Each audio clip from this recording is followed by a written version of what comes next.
Man who walks 21 miles to work each day is given $37,000 in donations from strangers who felt sympathy for his story. For 10 years, James Robertson hasn't missed a single day of work. What's remarkable about the statistic is that he also walks 21 miles just to clock in each afternoon before walking 21 miles back home 8 hours later. For 5 days a week, Robertson, 56, trudges from his home in Detroit to his job at the factory where he works in Rochester Hills, Michigan.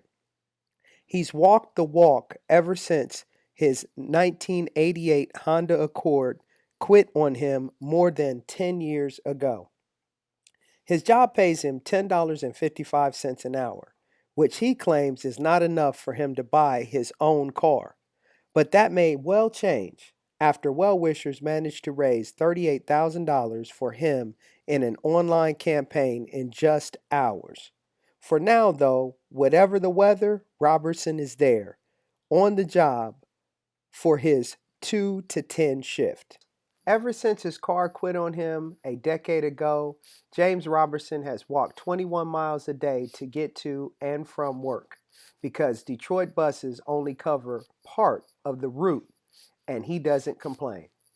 In the city that made the motor car famous, he is without his own four wheels and there's no decent bus service to get him to where he wants to go either. I set our attendance standard by this man, said his boss Todd Wilson to the Detroit Free Press.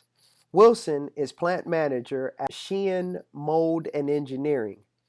I say, if this man can get here walking all those miles through snow and rain, well, I'll tell you, I have people in Pontiac 10 minutes away and they say they can't get here. Bull. He's never missed. I've seen him come in here wringing wet, said Wilson, 53. Robertson claims he powers his marathon-like commutes by drinking 2 liters of Mountain Dew and countless cans of Coke each day. I sleep a lot on the weekend. Yes, I do, he said, but I can't imagine not working. Although the commute getting into work is grueling, things are worse on the way back as Robertson has to walk the streets alone in the dark and freezing cold. None of his co-workers lives anywhere near him, so catching a ride almost never happens. His colleagues have been telling him for years to get a car. It appears that Robertson has fallen into a routine that he almost seems to enjoy it. I keep a rhythm in my head, he says. I'm not saying I'm a member of some church, but just before I get home every night, I say, Lord, keep me safe. About 3/4 of the way home, he has to catch the very last bus of the night at 1 a.m. into downtown Detroit. After that, it's another 5-mile trek back to the home he shares with his girlfriend. The walk takes him through some shady neighborhoods, including Highland Park and the infamous 8 Mile area. Robertson says he was mugged once, but doesn't like to talk about the incident. 4 hours later, he is back home to catch some shut-eye before the long-distance commute begins all over again the following afternoon. The last 5 years been really tough because the buses cut back, Robertson said. Once he gets to Troy and Detroit, Robertson can take a bus, but the schedule is so infrequent, the area is really best designed for those that have access to a car. He says that it's not just the $1,700 paycheck that lures him back to work each day, but the very essence of being around his friendly coworkers whom he calls family. The boss's wife has also taken a shine to him and prepares him home-cooked meals each evening, too. After repeated cutbacks in bus service, the walking segments of his daily commute now takes more time than he spends in his 8-hour factory shift. For Robertson, it's a chance to catch up on some sleep. On several occasions, a banker driving the exact same route has given Robertson a ride.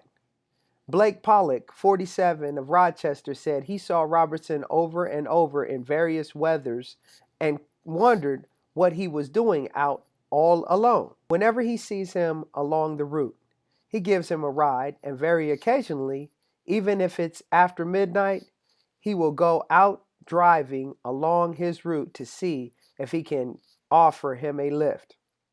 Knowing what I know, I can't drive past him now.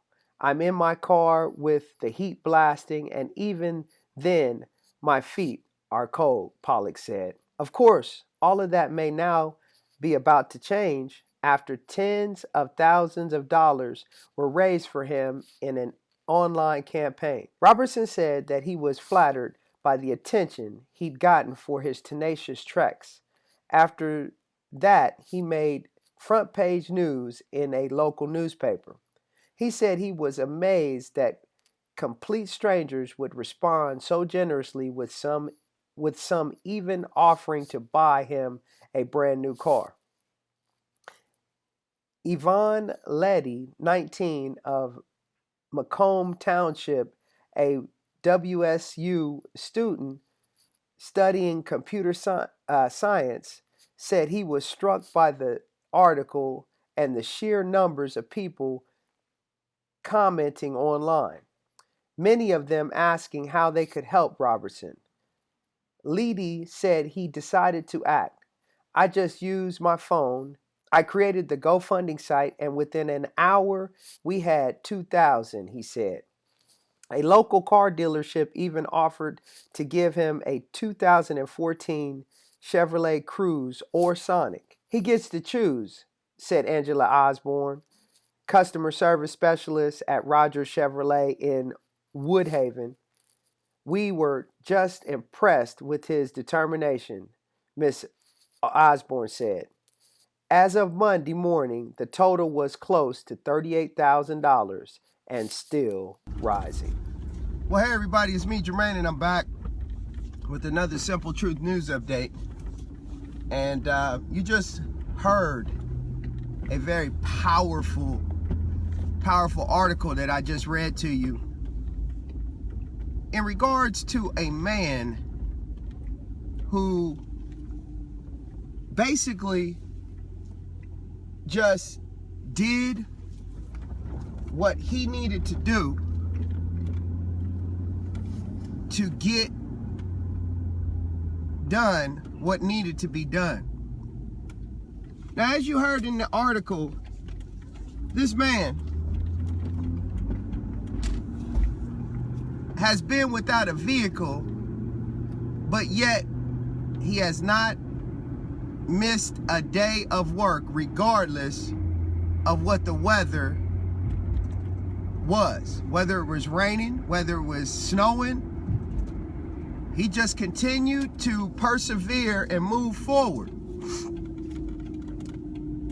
And the reason I wanted to bring this article to light is because you have people out there today, ladies and gentlemen, who can make any and every excuse to why they can't do something.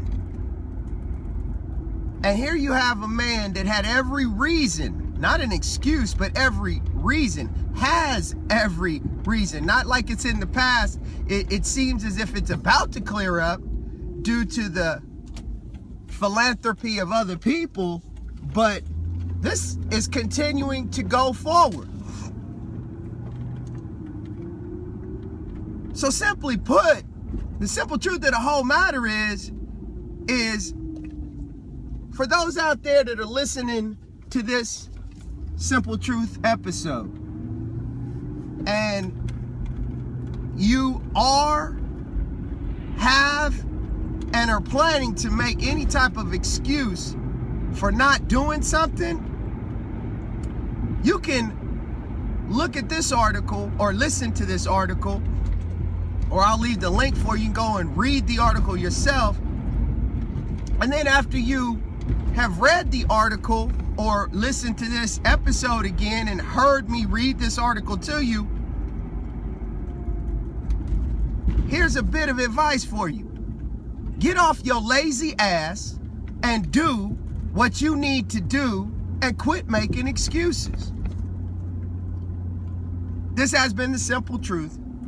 And as I always tell you, it's the simple things that are oftentimes the most profound, but yet they're the most difficult to put into practice and to actually do. I want to thank you for joining me, and I'll be sure to see you,